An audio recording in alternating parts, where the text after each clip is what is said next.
Israel launches its largest military drill in 2 years. Northern troops swarm the border with Lebanon as explosions and drone flights signal tension. Concrete barriers block farmers, smuggling raids hit Mount Hermon, and Hezbollah looms. The ceasefire is fragile. The border is tense. The stakes are deadly.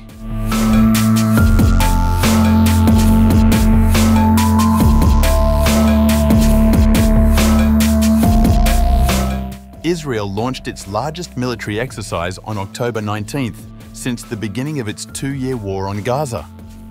The drill is being carried out by the Army's Northern Command on the northern border with Lebanon, and the timing reveals everything about how fragile this ceasefire really is. According to Israeli media reports, including Hebrew-language newspaper Maariv, the exercise is happening at what they describe as a sensitive time on the northern border. The Israeli Defense Forces announced the pre-planned 5-day drill would begin Sunday evening and run through Thursday. It will simulate various scenarios, including defending the area and response to immediate threats. The army warned that explosions may be heard, troops will act as an opposing force, and there will be increased movement of drones, aircraft, navy vessels, and soldiers throughout the Galilee.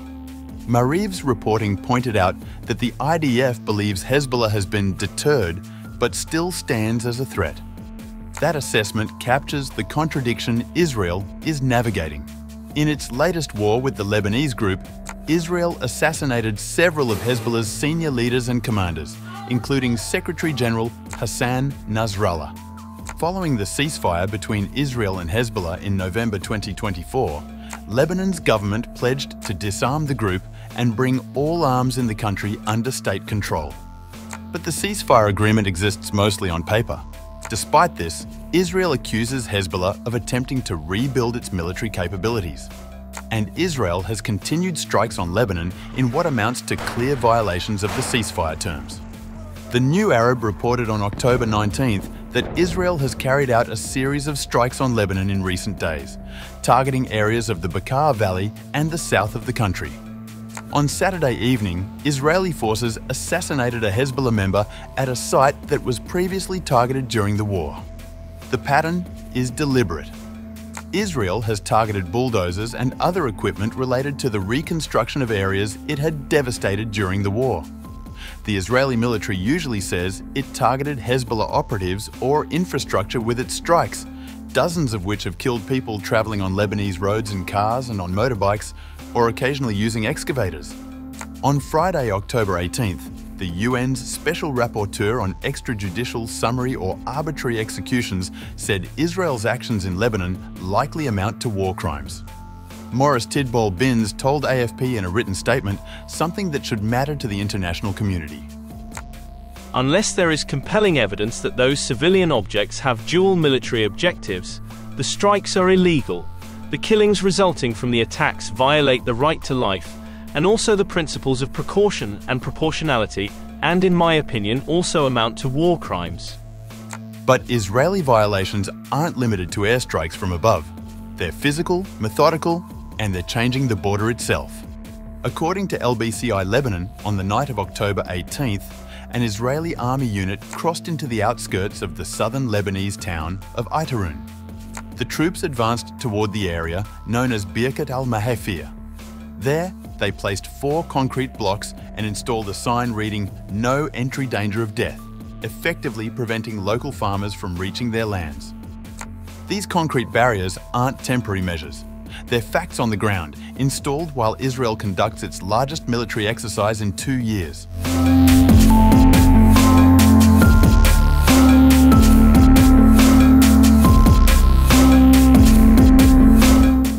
While Israel fortifies its positions along the Lebanese border and conducts massive military exercises, another front is quietly intensifying, and it centers on Mount Hermon along the Syrian-Lebanese frontier.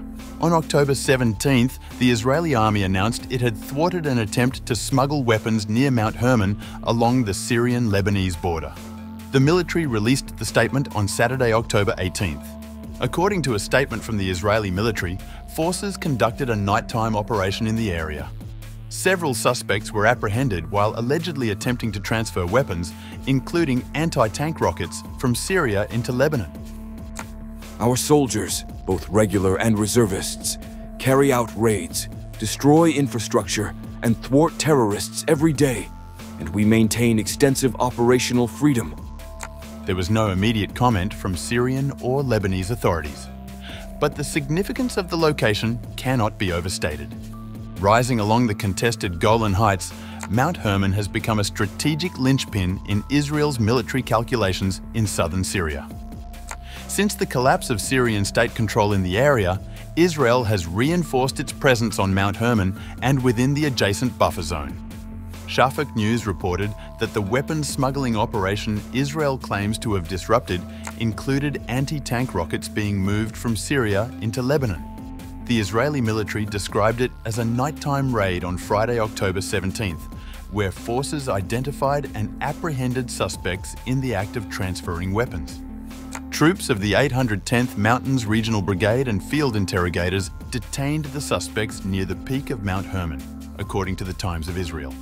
Israeli Defense Minister Israel Katz and other senior officials have repeatedly emphasized the mountain's importance. They've made their intentions clear. Israeli forces will remain stationed there indefinitely to monitor cross-border threats and protect Druze residents. But the real calculation is strategic depth. Control of Mount Hermon provides Israel with observation capabilities deep into Syrian and Lebanese territory. It's not just about intercepting weapons, it's about creating a security perimeter that extends well beyond any internationally recognized boundary. The ceasefire signed in November was supposed to bring stability. Lebanon's government committed to disarming Hezbollah. Israel was supposed to withdraw. The United Nations and the Lebanese army were meant to fill the security vacuum. Instead, what's emerged is something more complex and more dangerous. And Lebanese officials are no longer staying silent about it. Reports have emerged stating that Lebanese authorities are increasingly vocal about Israeli violations. One statement captured the frustration precisely. The official said that Lebanon's patience was wearing thin, as the Israelis have been crossing the line on every front possible. The goal behind the Zionist regime's aggressive and shameless actions against Lebanon is clear. Israel's attacks on the south aim to drive residents from their land. The Lebanese government cannot ignore these assaults or turn a blind eye to them. This situation is intolerable and cannot be accepted. Another goal of Israel's repeated strikes on southern Lebanon is to establish a buffer zone and extend its control south of the Litani River. The resistance adheres to the ceasefire formula, which clearly states that the Lebanese state is responsible for protecting the south and its people. That statement represents a shift. For weeks after the November ceasefire, Lebanese officials largely maintained diplomatic language about the agreement. But as Israeli strikes continued, as concrete barriers were installed, as the largest military drill in 2 years was announced, that patience has worn thin.